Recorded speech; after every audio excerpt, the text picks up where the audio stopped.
Hello बच्चों, मैं महेंद्र कुमार आज फिर से आपके सामने उपस्थित हुआ हूँ एक नई वीडियो के साथ। तो बच्चों, आज हम गणित कक्षा 10 प्रश्नावली अपनी फर्स्ट है, पहली है। आज उसकी हम बेसिक क्लास चालू करने वाले हैं। तो देखिए बच्चों, प्रश्नावली है अपनी वास्तविक संख्याएं। सबसे पहले हम इस प्रश्नावली की बेसिक नॉलेज लेंगे, वास्तविक संख्याओं के बारे में जानेंगे। आखिर वास्तविक संख्याएं होती क्या है। जब हम वास्तविक संख्याओं के बारे में समझ जाएंगे, इनको पहचानने लग जाएंगे, तो हम फिर अभ्यास जो हमारा है प्रश्नावली 1.1 उसको स्टार्ट करेंगे, जिससे आपको बेहतर से बेहतर समझ में आए। तो चलिए, पहले आज हम इसकी बेसिक क्लास और बेसिक बेसिक जानकारी इस वीडियो में आपको देने वाले हैं। तो देखिए, वास्तविक संख्याएं, पहले मैं आपको एक डायग्राम बना देता हूं, उसके बाद फिर एक एक पॉइंट्स को परिभाषा और उदाहरण सहित हल करने वाले हैं। तो देखिए, वास्तविक संख्याएं, वास्तविक संख्याओं की परिभाषा लिखेंगे, फिर हम समझाएंगे कौन सी होती है। उससे पहले यदि हम वास्तविक संख्याओं की बात करें तो बच्चों, ये दो प्रकार की होती है वास्तविक संख्याएं। नंबर एक होती है परिमेय संख्याएं, परिमेय संख्याएं, और दूसरी जो होती है अपरिमेय संख्याएं। परिमेय संख्याएं और दूसरी होती है अपरिमेय संख्याएं। देखिए बच्चों, वास्तविक संख्याएं दो प्रकार की होती है, परिमेय और अपरिमेय। यानी परिमेय और अपरिमेय संख्याओं का संग्रह वास्तविक संख्याएं कहलाती है। फिर आगे बात करें हम, तो जो ये परिमेय संख्याएं हैं, ये भी बच्चों तीन प्रकार की होती हैं। वो कौन कौन सी? नंबर एक, वो होती है, पहली संख्या है प्राकृत संख्याएं। पहली तो हो गई प्राकृत संख्याएं। दूसरी की हम बात करें तो दूसरी जो आपकी हो जाएगी बच्चों, हो जाएंगी पूर्ण संख्याएं। और जो तीसरी होगी वो होगी बच्चों आपकी, तीसरे नंबर की हो जाएगी पूर्णांक संख्याएं। आज की वीडियो में बच्चों हम बहुत मोस्ट और इम्पोर्टेंट क्वेश्चनों के बारे में और बहुत अच्छे अच्छे जानकारी हम आपको बताने वाले हैं। बस आप बने रहें हमारे साथ वीडियो में। तो देखिए बच्चों, वीडियो को स्किप ना करें, पूरा सुने। एक एक चीज को आज मैं बड़ी क्लियर से आपको समझाने वाला हूँ। शायद आपने पहले कभी नहीं सुना होगा, आज ऐसे ऐसे क्वेश्चन मैं आपको बताने वाला हूँ। तो चलिए, हमने पढ़ा पहले वास्तविक संख्या। वास्तविक संख्याओं दो प्रकार की होती है, परिमेय और अपरिमेय। अब परिमेय संख्याएं तीन प्रकार की होती है, प्राकृत संख्याएं, पूर्ण संख्याएं और पूर्णांक संख्याएं। तो हमारे सिलेबस में इतने ही दे रखा है। फिर थोड़ा बहुत हम भाज्य और अभाज्य संख्याओं पर चर्चा करेंगे और कुछ सम और विषम संख्याओं पर भी चर्चा करने वाले हैं। उससे पहले चलिए, अब हम बारी बारी से एक एक पॉइंट्स को हल करते हैं। तो चलिए, सबसे पहले अब हम पढ़ते हैं वास्तविक संख्याएं। बच्चों, वास्तविक संख्याएं, इसकी यदि हम परिभाषा की बात करें तो परिभाषा क्या होगी बच्चों? देखिए, परिभाषा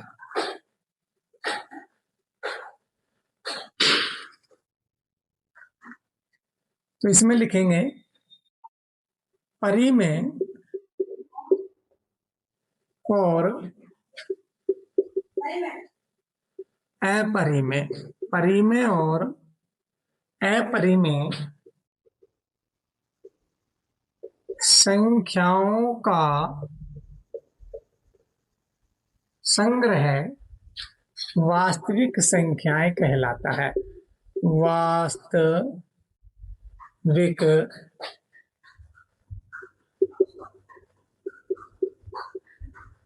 संख्याएं कहलाते हैं, कहलाती हैं। तो बच्चों देखिए, परिभाषा हमने लिखी वास्तविक संख्याएं कौन सी होती है?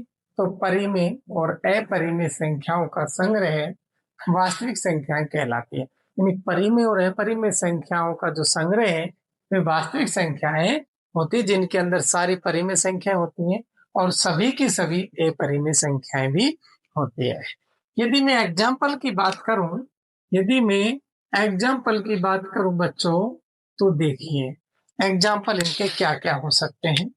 तो सुनिए, एग्जाम्पल हो सकता है जैसे हम लिख सकते हैं 1 2 3, ये चलते चलते अनंत तक सभी की सभी सारी की सारी संख्याएं वास्तविक संख्याएं होंगी, क्योंकि परिमेय और अपरिमेय संख्याओं का संग्रह है। यानी और दूसरा, आप जीरो भी ले सकते हो और -1 -2 -3 चलते चलते अनंत तक ये सब संख्याएं, ये वाली इसमें जीरो भी होगा, प्लस वाली यानी कि धन पूर्णांक और ऋण पूर्णांक और जीरो सभी की सभी वास्तविक संख्याएं कहलाती है।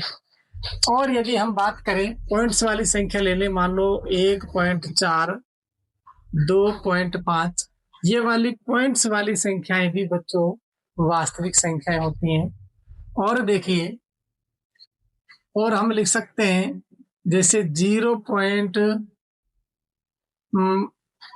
ये लिख लीजिए 666 इस प्रकार से। तो इसको बच्चों हम दूसरे प्रकार से लिख सकते हैं। दूसरे प्रकार से बच्चों हम इसे लिख सकते हैं 0.6 के ऊपर बच्चों बार, यानी एक ही संख्या बार बार रिपीट हो रही है। जब एक ही संख्या बार बार रिपीट होती है तो उस संख्या को बोलते हैं बच्चों अशांत आवर्ती। इस संख्या का नाम है अशांत आवृत्ति। अशांत आवृत्ति वाली भी सभी संख्याएं वास्तविक संख्याएं होती हैं। और यदि बच्चों हम बात करें, पाई ले लीजिए, और हम बात करें √2, √3, √5, और हम बात करें बच्चों 3/4, 5/7, 6 ले लीजिए 11, यानी बटे वाली जितनी भी संख्याएं, ध्यान से देखिए बच्चों, धन पूर्णांक और ऋण पूर्णांक जीरो भी और पॉइंट्स वाली भी सभी संख्याएं बार बार जो रिपीट होती है वही संख्याएं भी, पाई भी हम ले सकते हैं √2, 3 और 5। और क्या है बच्चों, ये बटे वाली संख्या। तो कहने का मतलब इस प्रकार की जितनी भी जो संख्याएं हैं सबकी सब कौन सी हो जाएंगी बच्चों, वास्तविक संख्याएं होंगी। लेकिन ध्यान रहे बच्चों, इन संख्याओं के अंदर कुछ तो परिमेय संख्याएं हैं और कुछ अपरिमेय संख्याएं हैं। क्योंकि जब हम वास्तविक संख्याएं पढ़ रहे हैं तो इसमें तो परिमेय और अपरिमेय दोनों के एग्जाम्पल हमें लिखने होंगे। तो देखिए बच्चों, ये वाली संख्याएं हैं 1 से लेके अनंत तक, सबकी सब परिमेय संख्याएं हैं। इसी प्रकार से 0 एक परिमेय संख्या है। इसी प्रकार से ये सब परिमेय संख्या, लेकिन क्यों है, अभी मैं इसके बाद परिमेय संख्या ही लिखने वाला हूँ। जब हम परिमेय पढ़ेंगे तो वहां पर इस चीज की जानकारी देंगे। फिलहाल इतना ही रखिए याद समझ में, ये सब परिमेय, ये सब परिमेय, पॉइंट्स वाली भी परिमेय, जो बटे वाली जो संख्याएं होती है P/Q वाली वो भी परिमेय, और जो अशांत आवृत्ति वाली संख्या होती है वो भी परिमेय। और बच्चों ये पाई एक अपरिमेय संख्या है, √2, √3, √5 ये भी अपरिमेय संख्या है। और बच्चों यदि हम बात करें बच्चों इस प्रकार से, जैसे मान लो मैं लिख सकता हूँ 0.50, 500, 5000, फिर 50,000, इस प्रकार से ये चलता ही जाएगा। तो बच्चों इस संख्या का मान है, इसका जो नाम है वो हो जाएगा अशांत अनावर्ती। अशांत अनावर्ती, अशांत अनावर्ती हो जाएगा। और ये अशांत आवृत्ति है, आवृत्ति, और ये अशांत अनावर्ती। तो बच्चों इसमें इस प्रकार से हो जाएगा। ये तो बच्चों अशांत आवर्ती है क्योंकि एक ही अंक बार बार आ रहा है, एक ही अंक की आवृत्ति हो रही है। और यहाँ पर कोई अंक बार बार नहीं आ रहा, पहले 50 था, फिर 500 था, फिर 5000 था, फिर 50,000। तो ये अशांत अनावर्ती है। जो बच्चों इस प्रकार की संख्या होती है वो अपरिमेय संख्या कहलाती है। अब क्यों कहलाती है उसका जवाब जब हम अपरिमेय पढ़ेंगे तो वहां पर आपको समझा दिया जाएगा। ये भी अपरिमेय, ये सब अपरिमेय है और कुछ परिमेय है। तो बच्चों परिमेय और अपरिमेय संख्याएं जब मिल जाती है तो वास्तविक संख्याएं बन जाती है। तो चलिए बच्चों, अब हम चलते हैं अगला टॉपिक पर। अब हम पढ़ने वाले हैं, वास्तविक संख्या हो गया हमारा कंप्लीट। अब हम पढ़ेंगे परिमेय संख्या। दूसरा पॉइंट है हमारे पास परिमेय संख्या। तो चलिए, परिमेय संख्याएं किसे कहते हैं और वो परिमेय क्यों होती हैं, इस चीज की अब हम चर्चा करने वाले हैं। तो देखिए बच्चों, परिमेय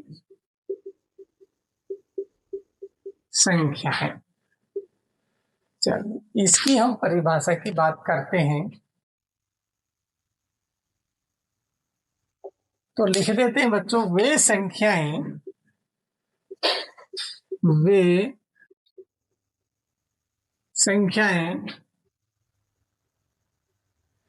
जिन्हें P बटा Q के रूप में लिखा जा सके, जिन्हें P बटा Q के रूप में लिखा जा सके। तो देखिए बच्चों, परिभाषा बहुत ही आसान है, छोटी सी परिभाषा है, ध्यान से समझिए। परिमेय संख्याएं कौन सी होती है? वे संख्याएं जिन्हें P बटा Q के रूप में लिखा जा सके, तो उन्हें हम बच्चों परिमेय संख्याएं कहते हैं। अब यदि मैं उदाहरण की बात करूं बच्चों, तो इसके एग्जाम्पल्स हो जाएंगे। कौन से बच्चों? हमने लिखा था 0, 1, 2, 3 ऐसे अनंता, ये सब परिमेय संख्याएं होंगी। क्यों होंगी वो मैं समझा देता हूं, इधर देखिए। मान लो ये 1 है, इधर 2 है, इधर 3 है। मैंने बोला P बटे Q के रूप में। चलिए पहले इसको थोड़ा सा सिंप्लीफाई में और अच्छे से समझा देता हूँ। पहले भिन्न वाले ही ले लीजिए, जैसे 3/5, 7/11, 3/8। तो बच्चों ये सब के सब P बटा Q के रूप में है, यानी ये भिन्न के रूप में है। जो बटे के रूप में होती है वो हमारी परिमेय संख्या होती है। और जो मैंने लिखा था 1, 2, 3, 4, वो भी मैं लिख देता हूँ, 1, 2, 3, 4, इस प्रकार से ये चलता ही जाएगा अनंत तक। ये सब बच्चों परिमेय होती है। क्यों होती है? क्योंकि हम इनके नीचे 1 लिख सकते हैं, और जैसे ही हम 1 लिख देंगे तो संख्या में कोई अंतर नहीं पड़ेगा। ये 3 है तो 3 ही रहेगा, 1 से डिवाइड तो 3 ही आने वाला है। लेकिन ये P बटा Q बन जाता है, P बटे Q में ये परिवर्तित हो जाता है। इसी प्रकार से 0 है तो 0 के नीचे भी हम 1 लिख सकते हैं। तो बच्चों 0 भी एक परिमेय संख्या होती है, क्योंकि हम इसे भी P बटे Q के रूप में लिख सकते हैं। हाँ, लेकिन ये और लिख लीजिए पुस्तक में, इसमें जहां P व Q पूर्णांक होंगे, जहां P व Q पूर्णांक है, यानी कि P और Q पूर्णांक होने चाहिए, नहीं पूर्णांक होने चाहिए। ऐसा नहीं आप P बटे Q तो इसको भी लिख दोगे, P बटे Q तो आप इसको भी लिख सकते हो। P बटे Q तो है, लेकिन ये तो अपरिमेय संख्या है ना, ये पूर्णांक संख्या थोड़ी है। यानी P व Q पूर्णांक संख्या होनी चाहिए। पूर्णांक का मतलब है, जो अभी हम पूर्णांक संख्या भी आपको समझाएंगे, जैसे ही इससे अगला टॉपिक आने वाला है परिमेय संख्याओं के भेद में, वहां पर आएगा तो वो मैं आपको समझा दूंगा वो कैसे होता है। पूर्णांक संख्या 0, 1, 2, 3, 4 ऐसे, इधर अनंत, इधर -1, -2, -3, इधर ये भी चलता जाएगा अनंत तक। तो ये बच्चों पूर्णांक संख्या होती है, जिनमें माइनस की भी हो सकती है, प्लस की भी हो सकती है, और 0 भी हो सकता है। यानी -7/11 हो सकता है, या -7/1 भी हो सकता है। तो ये पूर्णांक संख्या होती है। तो बच्चों P व Q कैसा होना चाहिए? पूर्णांक संख्या होनी चाहिए, तभी वो परिमेय संख्या होगी। ऐसा नहीं है परिमेय संख्या ले लो आप ऊपर और बना दो P बटे Q, ऐसा नहीं हो सकता। ये आपको ध्यान रखना है। मान लो हमने अपरिमेय संख्या ले लिया √2, ये तो अपरिमेय संख्या, इसके नीचे 1 लिख दिया तो P बटा Q नहीं है, ये अपरिमेय संख्या है। अपरिमेय और परिमेय का जब भाग देते हैं बच्चों तो मान अपरिमेय आता है। वो हम आगे और चर्चा करेंगे। तो ये आपको समझ में आ गया होगा। और देखिए बच्चों, 0 और लिख सकते हैं -1, -2, -3, ऐसे ही अनंत तक, ये सब बच्चों परिमेय संख्याएं हैं। और पॉइंट्स वाली संख्याएं भी परिमेय होंगी, जैसे 1.7, 1.05। तो ये पॉइंट्स वाली भी परिमेय है। अब ये परिमेय क्यों है? क्वेश्चन आपका उठता है, भाई ये तो बटे में नहीं है, ये क्यों परिमेय? तो इसे भी मैं समझा देता हूँ बच्चों। जैसे ये 1.7 है, तो बच्चों हम क्या करेंगे, इसके नीचे पॉइंट जैसे हटा देंगे तो नीचे इधर पॉइंट के उधर एक अक्षर है तो एक 0 लगाएंगे। अगर ये मान लो इस प्रकार से होता तो पॉइंट के उधर 2 अक्षर हो गए तो 2 0 लगाएंगे, तो बच्चों ये तो P/Q बन ही गया। जैसे ही P/Q बन गया तो फिर वो परिमेय संख्या हो जाती है। इन संख्याओं का नाम बच्चों शांत संख्या होगा। इनको क्या बोलेंगे? शांत संख्या। ये भी शांत संख्या है और ये भी शांत संख्या है, ये दोनों ही शांत है। और देखिए 0.666 इस प्रकार से, इनको बोलेंगे बच्चों अशांत आवृत्ति। तो अशांत आवृत्ति वाली संख्याएं भी बच्चों क्या हो जाती हैं? परिमेय संख्याएं हो जाती हैं। बटे वाली ले ली हमने, माइनस वाली भी सारी हो गई, प्लस वाली भी सब के सब, शांत वाली ये वाली भी हो गई, और ये सब संख्याएं हम परिमेय संख्याओं में मान सकते हैं। इस प्रकार को अब हमने कुछ छोड़ा नहीं है, कुछ बचा नहीं है इसमें। तो ये 1, 2, 3, 4 सब परिमेय, यानी प्लस वाली, माइनस वाली, 0 सब परिमेय, बटे वाली भी सारी संख्याएं परिमेय, और पॉइंट्स वाली जो शांत संख्याएं वो भी सब के सब परिमेय, और जो ये शांत संख्याएं है, शांत आवर्ती, वो भी सब के सब परिमेय संख्याएं होती है। तो चलिए अब हम पढ़ते हैं परिमेय संख्याओं के जो भेद है उनको पढ़ लेते हैं, फिर हम पढ़ेंगे अपरिमेय संख्याएं। तो परिमेय संख्याओं के जो भेद है बच्चों, उनके बारे में थोड़ी सी चर्चा कर लेते हैं, या फिर पहले अपरिमेय संख्या पढ़ लीजिए फिर इनके भेद पढ़ लेंगे। तो देखिए दूसरा पॉइंट आता है अपरिमेय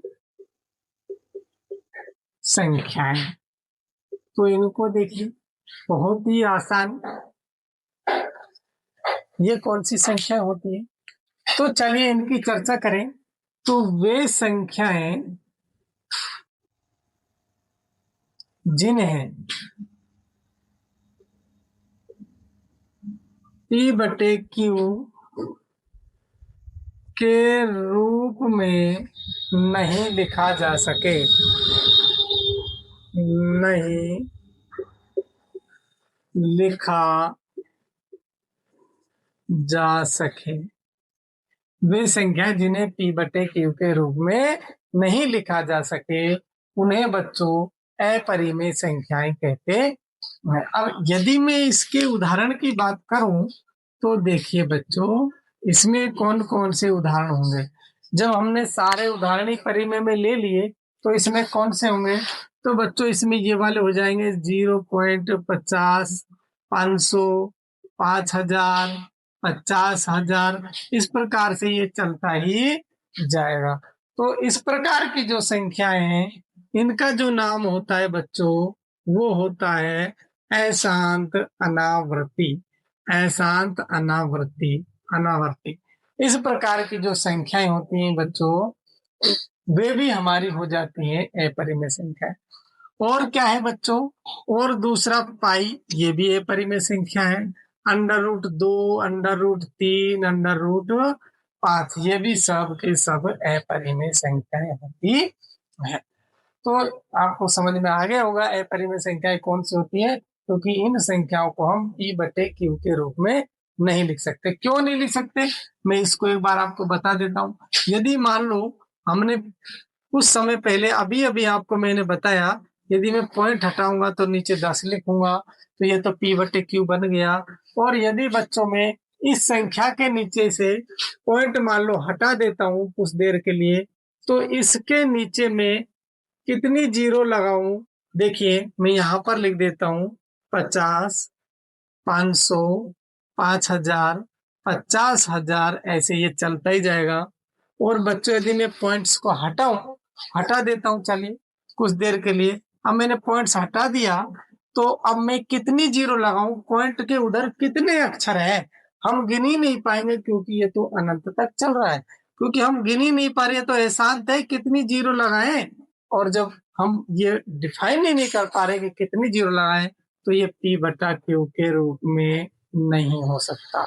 इसीलिए बच्चों इस प्रकार की संख्या एहसान अनावर्ती वाली जो संख्याएं होती हैं, वो सब के सब अपरिमेय संख्याएं कहलाती है। अब चलिए, हमने अपरिमेय पढ़ लिया, परिमेय पढ़ लिया। अब हम परिमेय संख्याओं के जो भेद हैं उसके बारे में भी थोड़ी सी चर्चा कर लेते हैं। तो इस प्रकार से ये आपको समझ में आ गया होगा। अब देखिए, जो परिमेय संख्याएं हैं उनके 3 भेद हैं। परिमेय संख्याएं, इनके भी बच्चों इसके कितने भेद हैं? 3। तो चलिए, वो कौन कौन से? नंबर 1, प्राकृत संख्याएं। यहां पर ले लीजिए नंबर 2, पूर्ण संख्याएं। और जो नंबर 3 है बच्चों, वो हो जाएंगी पूर्णांक संख्याएं। तो बच्चों, अब मैं पहली ही संख्या की बात करता हूं। कौन सी? प्राकृत संख्याएं। तो बच्चों, ये कौन सी होती है, इस चीज को समझिए। तो ये बच्चों 1 से स्टार्ट होती है, 1 2 3 4 5, ऐसे बच्चों ये इनफाइनेट तक जाती हैं, अनंत तक होती है। अब यदि हम दूसरे प्रकार की संख्या की बात करें, तो वो होती है बच्चों पूर्ण संख्याएं। तो बस पूर्ण संख्याओं के बारे में यदि हम बात करें, तो ये बच्चों 0 से स्टार्ट हो जाती हैं। इस प्रकार से ये 0 से स्टार्ट होती है और अनंत तक चली जाती है। और जो तीसरे प्रकार की संख्या है, उनकी यदि हम बात करें, तो बच्चों वो होती है पूर्णांक संख्याएं। इसमें यदि हम बात करें, तो बच्चों ये हो जाती है 0 1 2 3 4, इस प्रकार से अनंत तक। इधर -1 -2 -3, इस प्रकार से ये भी अनंत तक हो जाती है। तो बच्चों, मैं समझ रहा हूं आपको समझ में आ गया होगा। प्राकृत संख्याएं 1 से स्टार्ट होती हैं, पूर्ण संख्याएं 0 से स्टार्ट होती हैं, और जो पूर्णांक संख्याएं होती हैं उसमें ये दोनों ही होती हैं। चाहे टोटल जितनी भी ये संख्याएं गिनती प्लस की हो चाहे माइनस की हो, तो बच्चों इनको हम ऋण पूर्णांक बोलते हैं। इनको बोलेंगे ऋण पूर्णांक। और इनको बोलेंगे बच्चों धन पूर्णांक। ये हमारे धन पूर्णांक के, और ये हमारे इधर वाले ऋण पूर्णांक होते हैं। तो ये आपको समझ में आ गया होगा। अब हम थोड़ा सा आगे बढ़े, क्योंकि बेसिक क्लास है, इसमें मोटा मोटा सा आपको बस समझ लेना है अच्छे से। जब आप ये सीख जाओगे, तो प्रश्नावली आपको बहुत अच्छे से समझ में आने वाली है। अब यदि हम बात करें बच्चों भाज्य और अभाज्य संख्याओं की, यदि हम यहाँ भी बात करें, तो एक ले लेते हैं हम भाज्य संख्याएं। पहले ले लेते हैं भाज्य, अभाज्य ले लीजिए, चलिए अभाज्य ठीक रहेगा। अभाज्य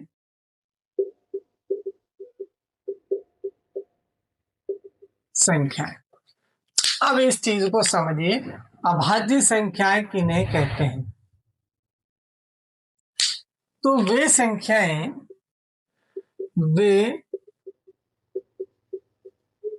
संख्याएं, जिनके जिनके केवल 2 गुणनखंड, 2 गुणनखंड,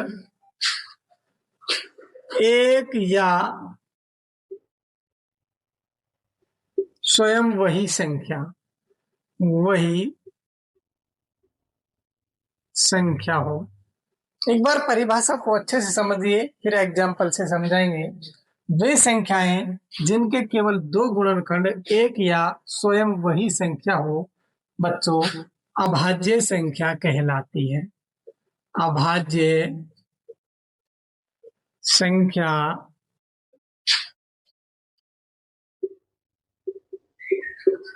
कहलाती है। अब देखिए, हम बात करें, जैसे मान लो उदाहरण से आपको मैं समझाता हूँ, एग्जाम्पल से आपको अच्छे से समझ में ये बात आ जाएगी। देखिए, एक भी चीज हम नहीं छोड़ने वाले हैं, पूरी चीज बहुत अच्छे से हम पढ़ने वाले हैं। तो देखिए, अभाज्य संख्याओं का एग्जाम्पल देखिए। जैसे मान लो 2 है, तो बच्चों इसका एक तो गुणनखंड 1 हो जाएगा और दूसरा 2, क्योंकि ये जो 2 है वो या 1 और 2 से ही डिवाइड हो सकता है और किसी संख्या से नहीं। तो मैंने बोला वही संख्या जिनके 2 ही गुणनखंड होने चाहिए, या तो 1 या फिर स्वयं वही संख्या, तो 2 तो रहेगा ही रहेगा। इसी प्रकार से मान लो मैं 7 की बात करूं, तो 7 में या तो 1 का भाग जाएगा या तो फिर 7 का जाएगा, तो इसके भी 2 ही गुणनखंड हुए, 1 और 7। इसी प्रकार से बच्चों हम 13 ले लेते हैं, 13, तो इसका या तो इसमें 1 का भाग जाएगा या तो फिर इसमें 2 का भाग जाएगा, या तो 1 का जाएगा या तो फिर 2 का जाएगा। इसी प्रकार इसका या तो 1 का भाग जाएगा या तो फिर 2 का भाग जाएगा। तो वे संख्या जिनके 2 ही गुणनखंड होना चाहिए, या तो 1 होना चाहिए या फिर स्वयं वही संख्या, तो बच्चों वो कैसी संख्या कहलाती है? अभाज्य संख्या। और यदि हम ले लें, और भी संख्या हम ले सकते हैं, जैसे 17, 19, ये सब की सब अभाज्य संख्याएं हो जाती है। ये सब अभाज्य संख्या है। अब यहां से एक क्वेश्चन उठता है बच्चों, सबसे छोटी सम अभाज्य संख्या, सबसे, देखिए क्वेश्चन, सबसे, यहां पर क्वेश्चन बनता है बच्चों, पेपर में आता है यहां से, तो सबसे छोटी सम अभाज्य संख्या यदि पूछ ले बच्चों तो वो 2 है। सबसे छोटी सम अभाज्य संख्या कौन सी है? 2। और बच्चों अब आप दिमाग लगाइए, सबसे छोटी विषम अभाज्य संख्या, विषम अभाज्य संख्या, यदि इसके ऐसा कोई क्वेश्चन आ जाता है, हमसे पूछ ले भाई सबसे छोटी विषम अभाज्य संख्या कौन सी है, तो बच्चों एक तो नहीं हो सकती। एक विषम अभाज्य संख्या यानी एक नहीं हो सकती, क्योंकि कोई चीज एक ही है तो उसे हम 2 पार्टों में कैसे डिवाइड कर सकते हैं? नहीं कर सकते।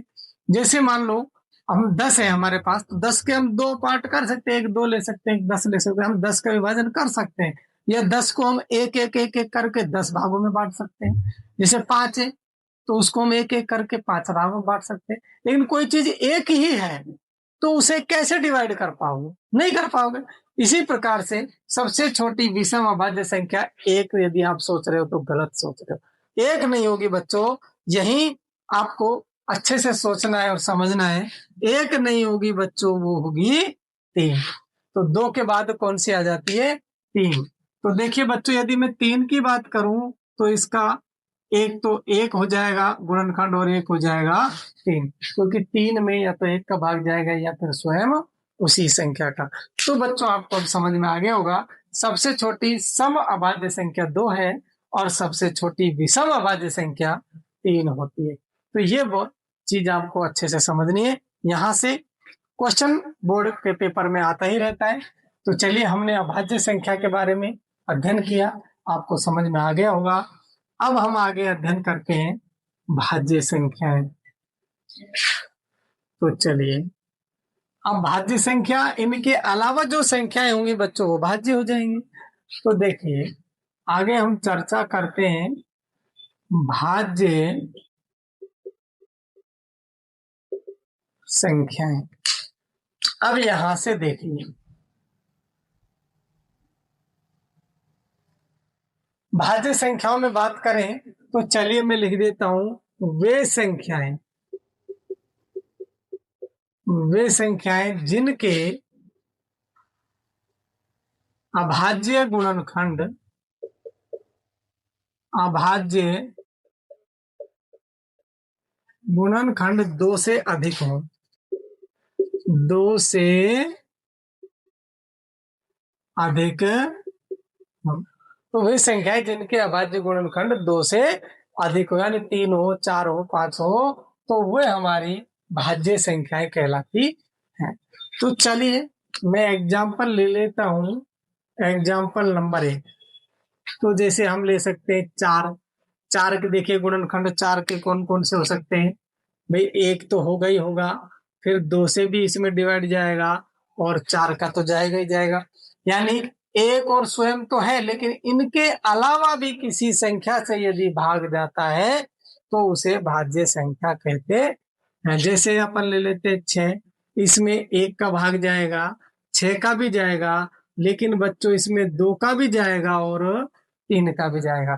तो 2 से अधिक गुणनखंड हो सकते हैं, कितने भी हो सकते हैं। यहाँ पर देखिए 4 गुणनखंड हो गए, 1 और 6 तो है, लेकिन इनके अलावा भी तो 2 संख्याओं से डिवाइड हो रहा है। इसमें 2 संख्याओं से ये संख्या भाज्य, 2 से भी भाज्य है और 3 से भी, तो 4 भी भाज्य संख्या है और 6 भी भाज्य संख्या है। और देखिए बच्चों, मान लो 8 ले लेते हैं, 8, 10, 12, 14, इस प्रकार से ये जो भी संख्याएं हमने लिखी है वो सब की सब कौन सी संख्याएं कहलाती है? भाज्य संख्याएं कहलाती हैं। तो इस प्रकार से बच्चों हमने भाज्य संख्याएं पढ़ा, अभाज्य संख्याएं भी पढ़ी, और वास्तविक संख्याएं भी हमने कंप्लीट कर ली। वास्तविक संख्याएं यदि मैं थोड़ा सा दोहरान कर देता हूं, हमने वास्तविक संख्याएं और उसके 2 पार्ट पढ़े, एक परिमेय और दूसरा अपरिमेय। परिमेय संख्याएं जो p बटे q के रूप में लिखी जा सके, अपरिमेय संख्याएं जो p बटे q के रूप में नहीं लिखी जा सके। परिमेय संख्याओं के 3 भेद थे: प्राकृत संख्याएं, पूर्ण संख्याएं और पूर्णांक संख्याएं। उसके बाद हमने पढ़ा भाज्य और अभाज्य। तो भाज्य कौन सी होती है? जिनके 2 से अधिक गुणनखंड हो। और अभाज्य संख्याएं कौन सी होती हैं? जिनके केवल 2 ही गुणनखंड हो, 1 और स्वयं वही। और दूसरा हमने पढ़ा बच्चों, सबसे छोटी सम अभाज्य संख्या कौन सी होती है? 2। और फिर तीसरा हमने पढ़ा कि सबसे छोटी विषम अभाज्य संख्या कौन सी होती है? 3। इसी प्रकार से तो बच्चों ये हमारा कंप्लीट हो जाता है। बस आज की वीडियो को बस इतना ही तक रहने देते हैं, आगे इसको मैं हटा देता हूँ। वीडियो काफी बड़ी हो चुकी है। तो बच्चों यदि आपको हमारी वीडियो पसंद आती है तो आप हमारे चैनल को लाइक करें, शेयर करें, सब्सक्राइब करें। थैंक यू, धन्यवाद।